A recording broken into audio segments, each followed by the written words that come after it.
Perfect. Hey everyone, my name is Mike Collette. I am a head coach and co-owner at CrossFit Prototype, and I'm going to go through with you guys how to perform a Turkish Get. So we got a just a 26-pound kettlebell here.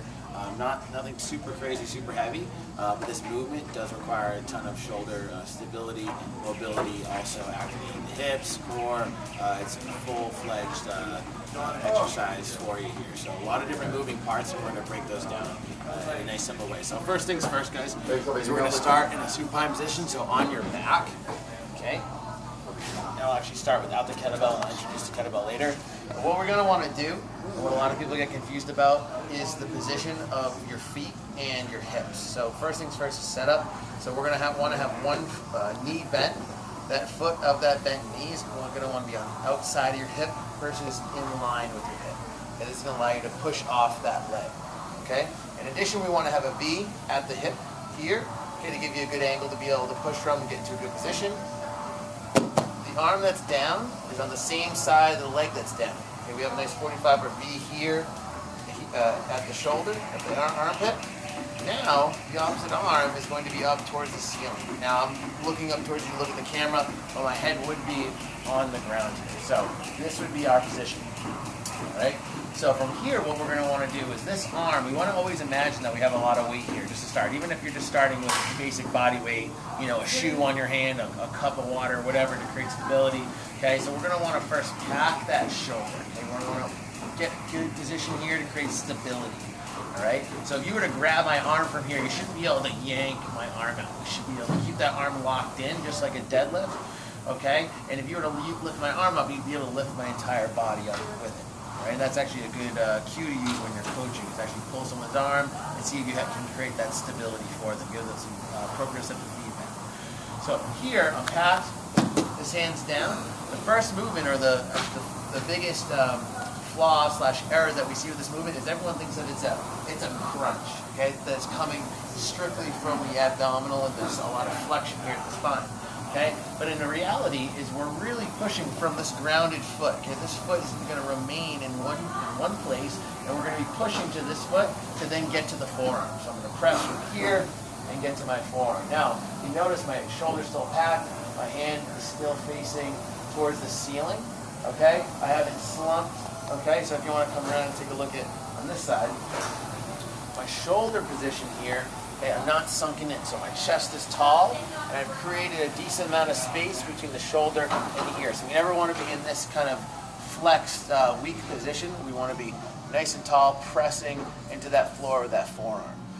Next transition point, guys, we're going to move from the forearm and just transition to the hand. Same thing, I have space, I'm not sunken in. Just imagine if you had 100 pounds in this hand and you're in this flex position, you'd be very weak. We want to make sure that we're locked out. This elbow is locked out to your side versus far behind you, out to the side, chest is tall. Next transition point, guys, we're actually going to push again from this foot, and we're going to swoop this leg underneath your hip, okay? Now, I'm looking up at my hand throughout this movement. That's where I want you guys to be, but just for the purpose of explaining this, take a look at my hand, my knee, and my heel. Okay, there should be a straight line here, straight line set up. So when we transition from this position here, okay, it's really important that we get that knee in line. Now, if I bring my knee too far back, if I need to get into this half kneeling position next, it's going to be really difficult for me.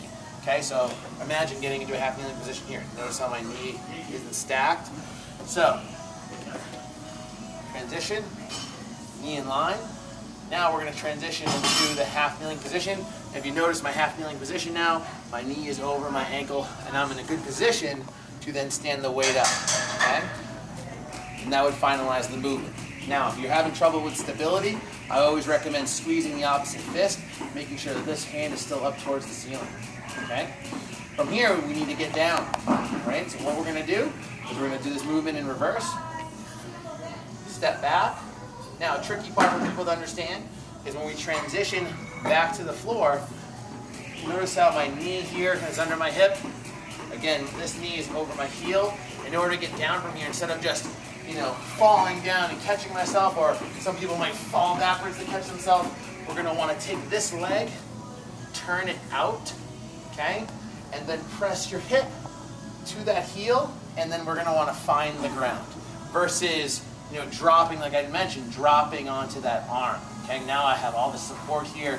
Okay, we don't wanna cause any injury. So we're here, turn, hip, set the hip back, find the ground, okay? Again, in line, we wanna make sure these points are in line. Swoop that leg back underneath you, okay? Bring down the forearm, slide that arm out, come back down to the ground, okay? So I'll show you from the opposite side. Again, we just switch, foot outside the hip, hand up to the ceiling, V out at the hip, V out at the arm. We're gonna press, roll to the hand, leg underneath, transition to a half kneeling, come to a standing position. We go in reverse back down. Forearm, slide. Okay? Now, if we want to load this movement up, if we have the pattern down, we're feeling good, created a decent amount of stability, how you would load this movement is really important. Okay? You can use a kettlebell, a dumbbell, or any sort of weighted implement, but we want to make sure that we take it off the ground in a safe manner. All right? So, easiest way to do that is to get into a fetal position, pulling the weight in tight to your body. It's actually really easy to do this with a kettlebell. 2 hands over the top, we're actually going to roll the weight onto ourselves versus taking it out here and trying to yank it up, okay, which will put a lot of stress on the shoulder. Pull it in tight, roll it over, get your body set, press the weight up, keep that shoulder packed. Now we're good to rock and roll, okay? Once you complete the movement, we also want to make sure we can bring the weight down safely, okay? 2 hands, bring it back down. If we're going to switch to the opposite side, we would just roll over, transition it onto the forearm. Now I'm going to press, and now go on that other side of the get up. Again, control the weight down, transition the weight over in a nice safe manner versus the weight being up here, letting it slam down to the ground. Now we're going to get hurt, okay? So a couple different points on that get up, guys. Great exercise for building stability in the shoulders. Core stability is a full body movement. You bang out a few of these get-ups, especially when it's heavy loaded, it'll definitely gas you as well. So Turkish Get is a great complementary exercise to add to any strength and conditioning program. Thanks, guys.